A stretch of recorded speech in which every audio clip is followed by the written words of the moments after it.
Hello friends, ओम श्री गणेशाय नमः। आप सभी का हमारे यूट्यूब चैनल पे हार्दिक स्वागत है।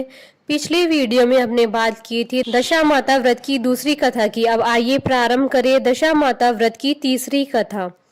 एक सास बहू थी।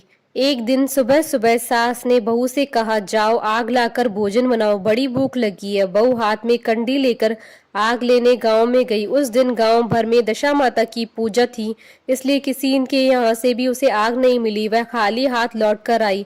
साय होने पर वह पड़ोसन के पास जाकर बोली, मेरी सास तो दशा माता का डोरा नहीं लेती है, परंतु अब की बार मैं डोरा लेना चाहती हूँ, मुझे पूजन की विधि भी बता देना। दोबारा जब डोरा लेने का समय आया तो बहू ने सास को बिना बताया दशा माता का डोरा ले लिया।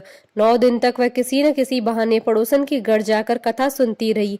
10वें दिन उसे चिंता सताने लगी कि अब मैं पूजा कैसे करूंगी।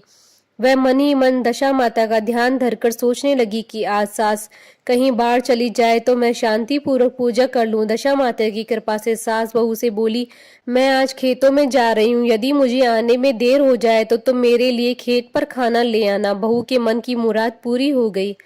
वह तो यही चाहती थी। उसने सास से कहा कि आप निश्चिंत होकर जाइए, घर का सारा काम मैं निपटा लूंगी। सास के जाते ही बहू ने स्नान कर दशा माता की पूजा की।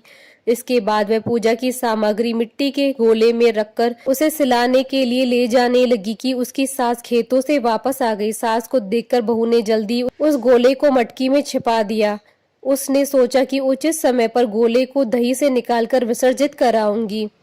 सास ने आते ही बहू से कहा, तुम मुझे खाना देने क्यों नहीं आई? अब तक क्या कर रही थी? बहू ने कहा, आज मैंने सर के बाल धोए थे, उसके सूखने में देर लग गई थी, इस कारण भोजन बनाने में देर हो गई।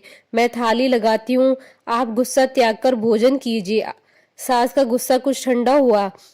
वह पैर धोकर चौक में बैठी ही थी कि उसका बेटा भी आ गया। वह भी माता के साथ भोजन करने बैठ गया। सास भोजन करके उठना ही चाहती थी कि उसका बेटा बोला, मुझे तो दही चाहिए। सास ने बहू से दही के लिए कहा। बहू बोली, मैं तो रसोई ही में हूँ, आप ही इन्हें दही दे दें। सास हाथ धोकर दही लेने गई, परंतु जैसे ही उसने छाछ की मटकी उठाई तो उसमें कुछ खड़खड़ाने की आवाज आई। उसने हाथ डालकर देखा तो उसे एक बड़ा सोने का गोल मिला। सास ने आश्चर्य से बहू से पूछा, इस छाछ की मटकी में ये सोने का गोल कहाँ से आया? इसे तुम कहाँ से चुरा कर लाई हो? यहाँ क्यों छिपा कर रखा है? मैं समझ गई कि इसी वजह से तुम छाछ देने नहीं उठी। इसका भेद बताओ। बहू बोली, मुझे नहीं पता, मेरी दशा माता जाने। मैंने आपको बिना बताया दशा माता का डोरा लिया था और उनकी पूजा की थी। आपके आ जाने के कारण मैं डोरे को विसर्जित करने जा नहीं सकी। आपके डर से मैंने इसे छाछ की मटकी में छिपा दिया। दशा माता ने इसे सोने का बना दिया। मैं इसमें क्या कर सकती हूँ? सास ने बहू को गले लगा लिया और कहा, अब मैं भी तुम्हारे साथ डोरा लूंगी और विधिवत व्रत और पूजा किया करूंगी। हे दशा माता, जैसे तुमने इनको दिया वैसे ही सब भक्तों पर कृपा करना। बोलिए दशा माता की जय।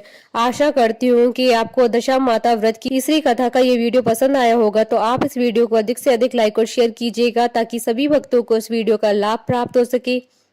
आप हमारे चैनल को सब्सक्राइब जरूर कीजिएगा अगर अब तक नहीं किया है तो, ताकि आप और हम कनेक्टेड रहें। साथ ही प्रेस करना ना भूलिएगा बेल आइकन को, जिससे नए वीडियो से रिलेटेड नोटिफिकेशन आपको तुरंत प्राप्त हो सके। ओम श्री गणेशाय नमः।